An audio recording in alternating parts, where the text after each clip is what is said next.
r/NoSleep. Posted by u/witchcraftByVera.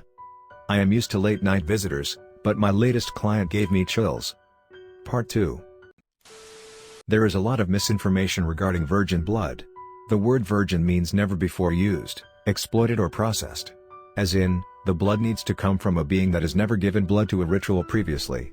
Not from a person without sexual experience. When that is the case, it is always excessively specified. So when Maria told me what the favor was, I sighed internally. I will repay you, you remember how I've always repaid you? I sighed externally. Yes. You have. I'm afraid that this is a more complex request than your previous ones, though. We'll need virgin blood. She gasped. It's not what you think. I'm not usually this snappy with my clients, but I have to admit, I'd had a long day. The thought of the visitor was nagging at me, and I really wanted some time to myself. I am, after all, a witch. But a witch has got to make a living for herself. We need blood that hasn't been used in a ritual before. Well, you see, and draw blood from me, I've gladly done it before. Exactly, I interrupted before she got herself overly excited. Your blood is your blood, no matter where it is. And your blood has been used in rituals before. I looked at her apologetically. I'm sorry, Maria, but this might take longer than you wanted. Her facial expression softened. How long? She asked. We can't really know when it comes to these things. I don't know how long he has, she yelled suddenly, an urgent pleading in her eyes. After leaving Maria with comforting words, I gathered my materials in one of my baskets. One empty bottle, one with plum wine, and a silver dagger. I walked into the forest for a second time that day, and the world fell silent once again. I was lucky this time. A young deer approached me. I could sense its curiosity. Its innocence. I stroked its head gently and started singing to it. It rested its head in my hand, and as I sat down, still singing, it laid down beside me, head in my lap. I proceeded to perform my least favorite part of the ritual. As its blood filled up my bottle, I continued singing. I laid the bottle of plum wine beside it, and whispered my thanks gently into its ear. I might have told a white lie to Maria. Her husband's life is hanging by a thread, and while the part about virgin blood was true, there was more to it than just that. In order to give life to someone, you have to take it from somewhere else. Still, I am sure she would choose her husband's life over a deer's. I simply found it easier not to tell her about this part of the process. She was grateful when I handed her the potion. Give him 1 sip of it every 2 hours, and for every sip, leave a drop on his chest. He will recover soon. As she walked away with a cascade of thanks and promises of payment, I couldn't help but feel a sting in my chest. Was this really necessary? Time might have healed him. Another human's impatience leading to another possibly unnecessary life taken. I shook it off. I did help her. I thanked the deer, I brought an offering. Everything was done correctly. I spent the evening by my fireplace, drinking tea and reading over my journal again. The woman of the forest told me I must know this mysterious entity better than I think. Had I told any of these other visitors my name? I would like to believe that I would have written it down, that I wouldn't have let it slip, at least not without remembering it. Just as I was about to put down my journal, I heard it. 3 knocks. The door is unlocked. I grabbed a small jar of salt and a new bundle of sage and stuffed them both into my pockets. 3 more knocks. I have to admit, I did see that one coming. I peeked through my window. In front of my door stood Maria. She must not have heard me answering. Luckily, she looked calmer than when I had last seen her. I opened my door. "Hello, Vera," she said, smiling faintly. "Hello," I answered. "Can I help you?" She looked at me, her smile turning sadder. "My husband isn't feeling any better," she said. "What do you mean?" "He is coughing even worse now, I can barely make contact with him." "That's strange," I said. "Did you do as I told you?" Her lip trembled. "Will you please come see him?" My blood froze. "Where is he?" "Please come see him," she pleaded. "You have to help me, please." Her voice echoed through my house. I reached for the salt in my pocket. "Who are you?" I demanded, trying not to let fear seep into my voice. She looked at me, eyes darkening. "We know each other so well, Vera. You know who I am." Her voice had turned cold and raspy. The pleading in her eyes was gone. I took a step back, further into my house. She did not follow. "Why are you here?" I kept backing towards the fireplace. Why did you kill that innocent deer? I wouldn't have wanted it, had you told me about it. I froze. How did it know? The least you can do is come with me, said the creature imitating Maria. All emotion was stripped from its voice, and frankly a lot of the initial resemblance as well. You are not welcome here. Leave. I threw my sage bundle into the fireplace, and stepped back toward the creature. As the smoke reached it, I could see Maria's features melting away. As the man-like creature stood before me, now looking like the last time I saw him, he grinned. You should have come, he said in his hollow, raspy voice. The door slammed shut, and I quickly sprinkled the salt on my doorstep while making a mental note to check on Maria. One thing is clear to me now. This creature, whatever it is, has latched onto me. It must be observing me, and I suspect it is growing stronger, now able to appear as real people.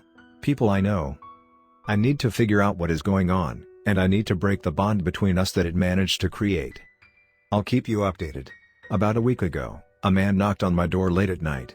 It turned out to be a strange creature that seems to have bonded with me somehow. Many things have happened since my last update. The day after the creature impersonating Maria visited me, I went into town to check on her. As I stood before her door, I could hear laughter and chit-chatting. Did she have visitors? I knocked. Well, if it isn't the village witch, she gleamed. Come on in. I stepped inside, looking around. Her place was cozy as always, with a lit fireplace and candles burning in every corner. Her husband sat in a recliner by the fire, looking pale but present. He smiled at me when our eyes met. We cannot thank you enough, she chirped. My husband is doing amazingly well. And in such a short time, you really outdid yourself this time. You should thank the deer that gave him its life force, I thought. That's good to hear. Can I get you anything? She asked, already filling a kettle with water. No, sorry, I have errands to run. I just wanted to check in on you. I also brought you this. I reached into my pocket, producing a small pendant. A drop of glass filled with salt and incantations hung from a silver chain. If the creature could impersonate her, it may have been in contact with her. I couldn't have that on my conscience. It's for a speedier recovery, I lied. On the house. She looked at me with wide eyes. I thank you so much. I don't know how to thank you. I'm sure you know, with our whole situation, we're not in a place to pay you properly yet. I know, I interrupted. These things take time, and I trust you. Just focus on your husband for the time being. I smiled, a lump forming in my chest. Was I charging too much? No, I thought to myself. They agree to it, and I need to make a living. As I left Maria's house, my heart did feel a little lighter. Her husband was doing well. I needed to trust myself. My magic always works, and this creature will not trick me into doubting that. Now, it was time to get to work. I locked myself in my house for days, not taking any visitors.